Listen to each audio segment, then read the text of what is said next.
All right, so can you just kind of walk us through that play where you hit the three there at the end?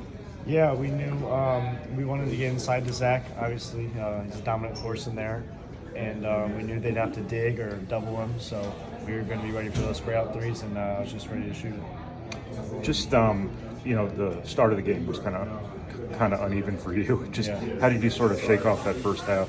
Yeah, obviously it was rough. I played probably my worst half of college basketball so far, but really just everyone in the locker room talking to me, telling me to keep playing hard, and I knew. And then coming off the bench in the second half, I knew I had to focus and play hard and play defense. So focus on that, and then I happened to get a few open looks that helped the game go from there. Do you need to hear that from people, or you just naturally like that anyway? No, I'm always trying to stay positive. I focus on that heavily, but when you play like that in the first half, it's pretty tough. But it's just them reinforcing it that I just need to keep playing hard. What was the mindset you had starting the second half sitting on the bench? Cheer on my teammates. I knew, obviously, I wouldn't start myself after that first half either. But really, I knew Dave had to hit a few shots, so I knew he had to get going. But really, just sitting over there cheering for them and ready to go when my number's called. How important was it to have the situation at Rutgers where it's like we got to go back and make a stop now? It's not over yet. Yeah, we're seconds away from feeling like crap again after a loss. But really digging down defensively and getting that big stop and not giving up a three there at the end is what we focused on. And we stayed tight and stayed true to our principles, and we got the stop. Can you define your clutch gene in these moments where, I feel like you shoot better when the team's behind and it's a big moment?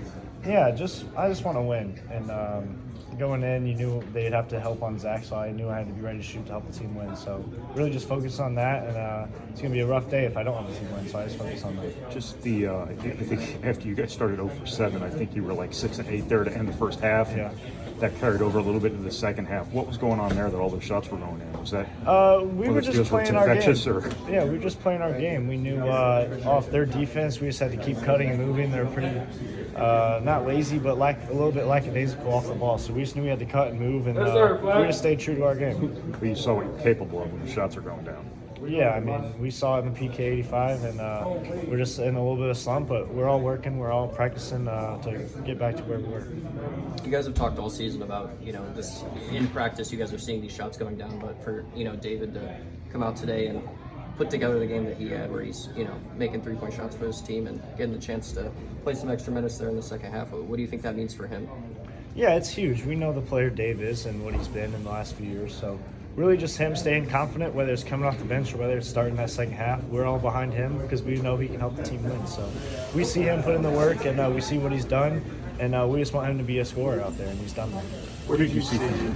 What did you see after Ethan steal? What was your perspective on that play?